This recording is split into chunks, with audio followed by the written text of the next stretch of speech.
Saudações a todos, bem-vindos à nossa segunda aula de Matemática 1 da quarta semana do mês de outubro, onde a gente vai estar revisando o assunto de números na forma decimal, em específico a operação de divisão, e vocês irão resolver no módulo 3 as páginas 144 e 145, certo?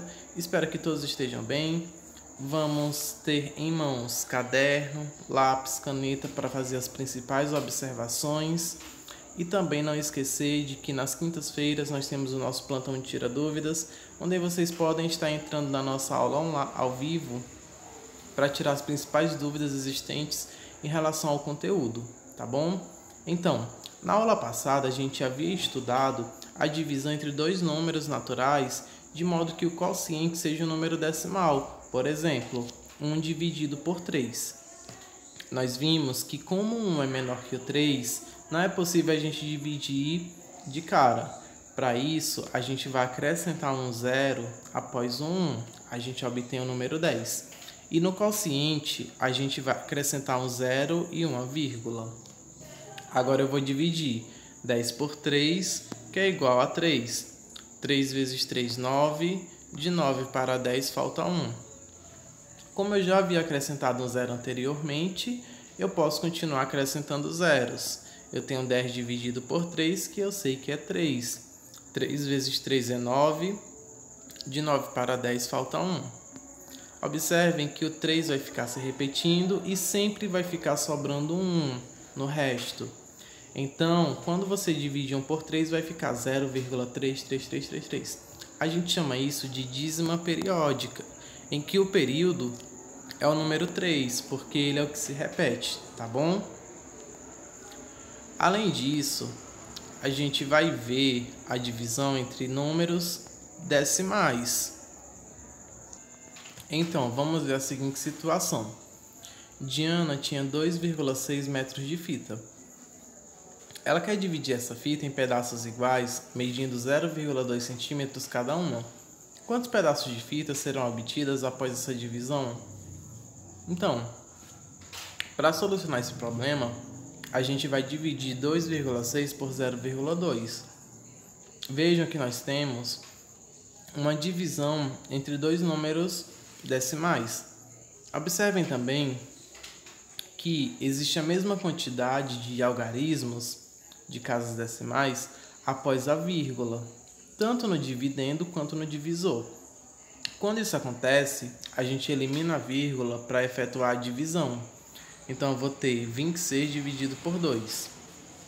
Sabemos que quando a gente divide por 2, a gente está procurando a metade.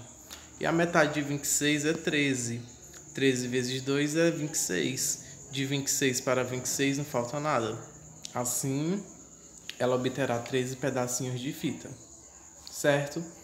Galera, nesse exemplo, nós estudamos a divisão entre dois números na forma decimal.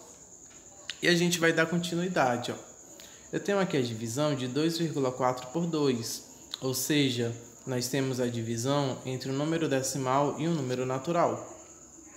Nesse caso, a gente vai multiplicar o dividendo e o divisor por 10 para eliminar a vírgula. Assim teremos 24 dividido por 20, que é igual a 1. 1 vezes 20 é 20. De 20 para 24 faltam 4. Observem que não tem nenhum número para descer e assim aumentar o valor do 4, né? Então, como 4 é menor que 20, a gente vai acrescentar um zero. Sabemos que quando acrescentamos um zero, o quociente ganha uma vírgula. Agora eu tenho 40 dividido por 20, que é 2. 2 vezes 20 é 40. Para 40 não falta nada.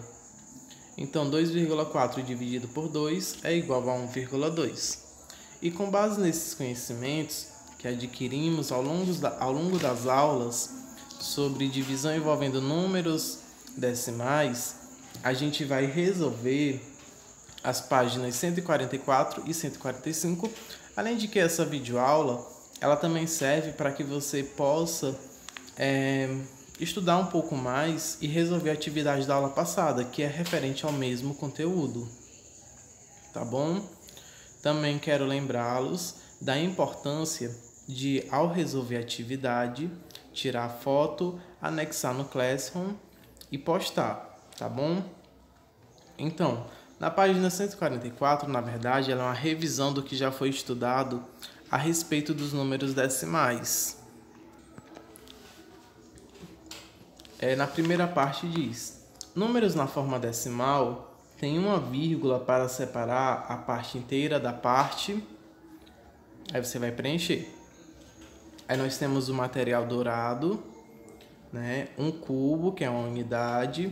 Aí podemos ver as divisões desse cubo.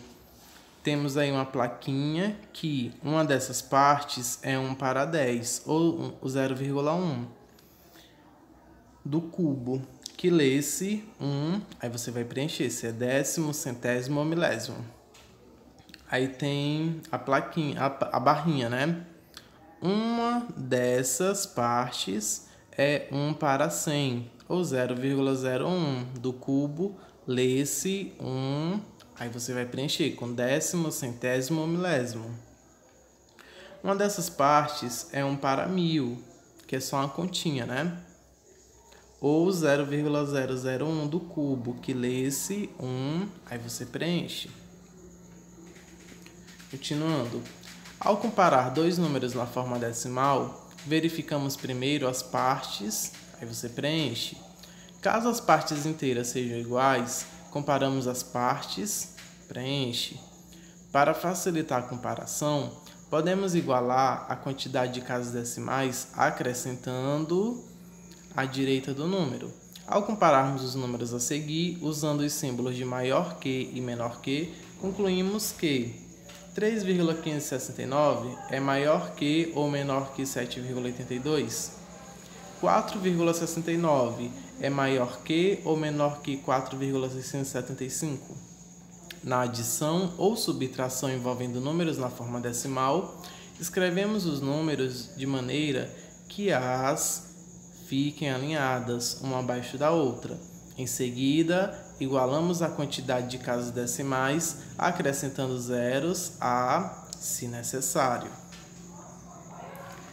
Página 145.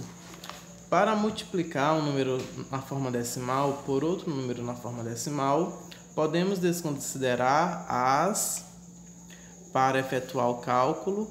Em seguida, acrescentamos a vírgula ao, de maneira que a sua quantidade de casas decimais seja igual à das quantidades das casas decimais dos dois fatores. Aí vocês vão preencher os números que estão faltando nesse quadrinho roxo, tá bom? Após a multiplicação, nós estudamos a divisão. Quando em uma divisão, trocamos as unidades do dividendo por décimo, colocamos uma vírgula para separar a parte da parte decimal, como vocês podem ver no exemplo e que também a gente já havia estudado. Ao efetuarmos a divisão de 14,3 por 5, inicialmente multiplicamos 14,3 e 5 por 10. Isso porque só tem um algarismo após a vírgula, né? Se tivessem 2, vocês iam multiplicar por 100, e se tivesse 3, vocês iriam multiplicar por 1000, obtendo dois números naturais, como vocês podem ver aí, e como também vimos no exemplo. Em seguida, calculamos 143 dividido por 50 e vocês irão preencher os números que estão faltando aí nesse quadro, tá bom? Pessoal, agora é com vocês. Vocês irão resolver essas atividades das páginas 144 e 145, além de que na aula passada a gente também teve algumas atividades do módulo. Então não deixem para fazer de última hora, não esqueçam de postar as fotos dos anexos e também lembrando que amanhã nós temos o nosso plantão de tira dúvidas, onde vocês podem estar levando as principais dúvidas existentes sobre o conteúdo, e também o grupo do WhatsApp, que serve como serve como espaço de interação também para tirar as principais dúvidas existentes, certo? Galera, Bons estudos a todos. Tenham todos uma excelente tarde. Qualquer dúvida, estou à disposição, tá bom? Aguardo todos no nosso plantão de amanhã. Aqui fico meu muito obrigado e até a próxima aula.